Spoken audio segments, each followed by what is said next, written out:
ಯಲ್ಲಾಪುರ ಪಟ್ಟಣದ ನೂತನ ನಗರದ ಸಂತೃಪ್ತಿ ಮೆಲೋಡಿಸ್ ಸಭಾಭವನದಲ್ಲಿ ಸರಸ್ವತಿ ಸಂಗೀತ ವಿದ್ಯಾಲಯದ ವಿದ್ಯಾರ್ಥಿಗಳಿಂದ ಸಂಗೀತ ಕಾರ್ಯಕ್ರಮ. ಹಿರಿಯ ಪತ್ರಕರ್ತ ಹರಿಪ್ರಕಾಶ್ ಕೊಣೆಮನೆ ಭಾಗಿ.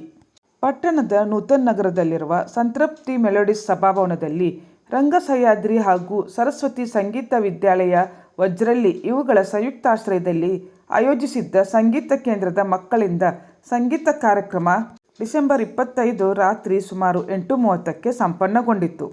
ಕಾರ್ಯಕ್ರಮದ ಅಧ್ಯಕ್ಷತೆ ವಹಿಸಿ ಹಿರಿಯ ಪತ್ರಕರ್ತ ಹರಿಪ್ರಕಾಶ್ ಕೊಣೆಮನೆ ಮಾತನಾಡಿ, ಇಂದಿನ ಔಪಚಾರಿಕ ಶಿಕ್ಷಣ ಕೇವಲ ನೌಕರಿಗಾಗಿ ಎಂಬಂತಾಗಿದೆ.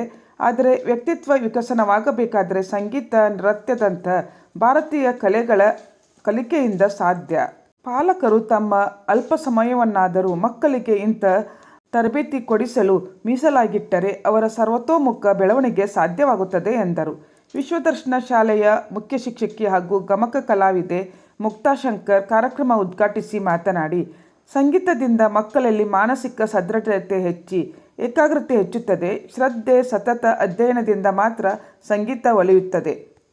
ಹಿಂದಿನ ಕಾಲದಲ್ಲಿ ಸಂಗೀತ ಕಲಿಯಬೇಕೆಂದರೆ ತುಂಬ ಕಷ್ಟಪಟ್ಟು ಗುರುಗಳನ್ನು ಅರಸುತ್ತಾ ಹೋಗಬೇಕಾಗುತ್ತಿತ್ತು. ಆದರೆ ಇಂದು ಸ್ಥಳೀಯವಾಗಿ ಸಂಗೀತ ಕಲಿಯಲು ಸಾಧ್ಯವಾಗುತ್ತಿದ್ದು, ಇಂಥ ಅವಕಾಶವನ್ನು ಎಲ್ಲರೂ ಸದುಪಯೋಗ ಪಡಿಸಿಕೊಳ್ಳಬೇಕು ಎಂದರು.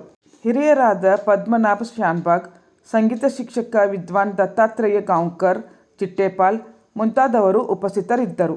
ಇದೇ ಸಂದರ್ಭದಲ್ಲಿ ಗಾಯನದಲ್ಲಿ ರಾಜ್ಯಮಟ್ಟದ ಕಲಾಶ್ರೀ ಪ್ರಶಸ್ತಿ ಪಡೆದ ಕೇಂದ್ರದ ವಿದ್ಯಾರ್ಥಿನಿ ಸಮೃದ್ಧಿ ಭಾಗವತ್ ಅವರನ್ನು ಸನ್ಮಾನಿಸಿ ಗೌರವಿಸಲಾಯಿತು. ರಂಗಸಹ್ಯಾದ್ರಿ ಅಧ್ಯಕ್ಷ ಡಿ.ಎನ್. ಗಾಂವ್ಕರ್ ಸ್ವಾಗತಿಸಿದರು. ಶಿಕ್ಷಕ ಸಣ್ಣಪ್ಪ ಭಾಗವತ್ ನಿರ್ವಹಿಸಿದರು. ಸಂಗೀತ ಕಲಾವಿದ ನರಸಿಂಹ ಕುಮಾರ್ ವಂದಿಸಿದರು. ನಂತರ ಕೇಂದ್ರದ ಮಕ್ಕಳಿಂದ ನಡೆದ ಶಾಸ್ತ್ರೀಯ ಸಂಗೀತ ಕಾರ್ಯಕ್ರಮ ಸಂಗೀತಾಸಕ್ತರ ಮನ ಸೂರೆಗೊಂಡಿತ್ತು.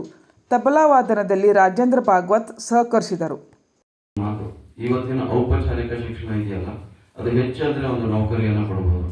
ಆದರೆ ವ್ಯಕ್ತಿತ್ವ ವಿಕಸನ ಆಗಬೇಕು ಅಂತಂದ್ರೆ ಅದು ಸಂಗೀತ, ನೃತ್ಯ ಇತ್ಯಾದಿ ಇತ್ಯಾದಿ ಭಾರತೀಯ ಕಲೆಗಳು ಅಂತ ನಾವೇನು ಹೇಳ್ತೀವಿ, ಅದರಿಂದಲೇ ಸಾಧ್ಯ ಅಂತ.